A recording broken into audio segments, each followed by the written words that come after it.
Welcome to a chapter a day. Today is a new day with new blessings and greater favor. Today we'll be reading from Genesis chapter 39. Now Joseph had taken down to Egypt, and Potiphar, an officer of Pharaoh, captain of the guard, an Egyptian, bought him from the Ishmaelites who had taken him down there. The Lord was with Joseph, and he was a successful man. And he was in the house of his master, the Egyptian.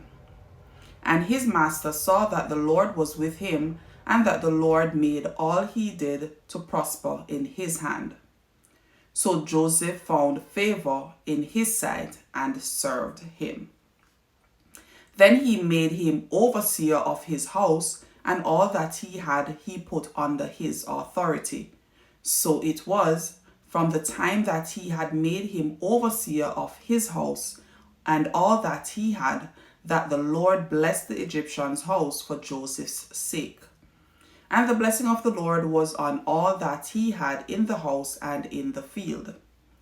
Thus he left all that he had in Joseph's hand, and he did not know what he had except for the bread which he ate. Now Joseph was handsome in form and appearance.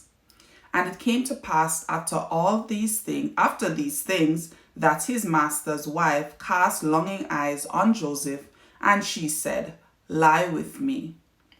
But he refused and said to his master's wife, "Look, my master does not know what is with me in the house, and he has committed all that he has to my hand. There is no one greater in this house than I, nor has he kept back anything from me but you, because you are his wife. How then can I do this great wickedness and sin against God?"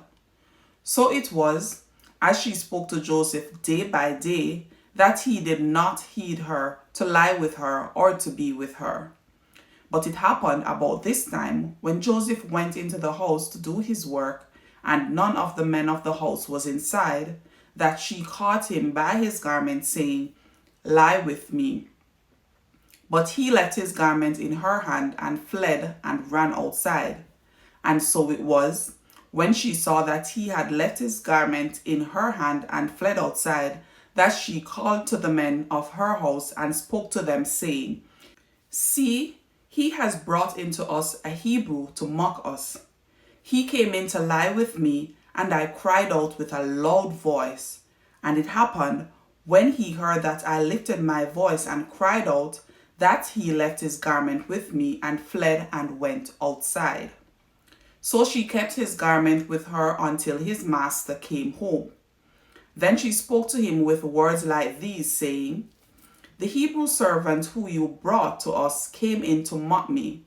So it happened, as I lifted my voice and cried out, that he left his garment with me and fled outside."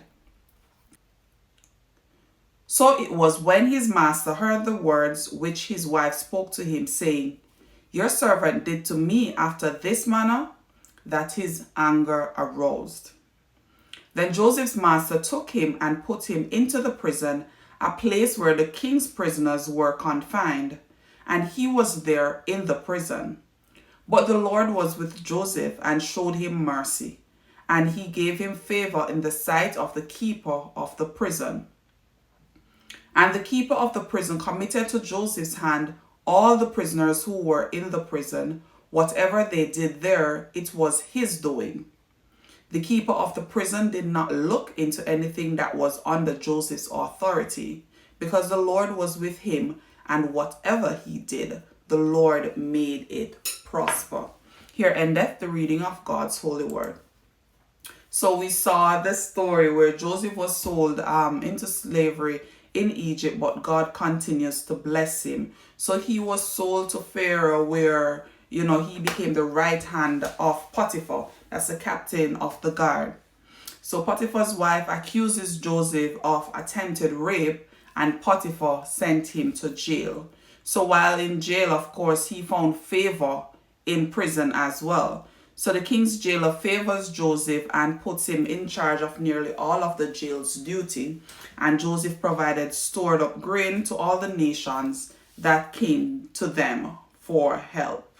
So the story of Joseph showed how God brings the good out of evil. So even though, lie was told on him, he was imprisoned, God still brought favor to him even while he was in prison. So it shows how God's faithfulness continues even in the midst of our unfavorable situations.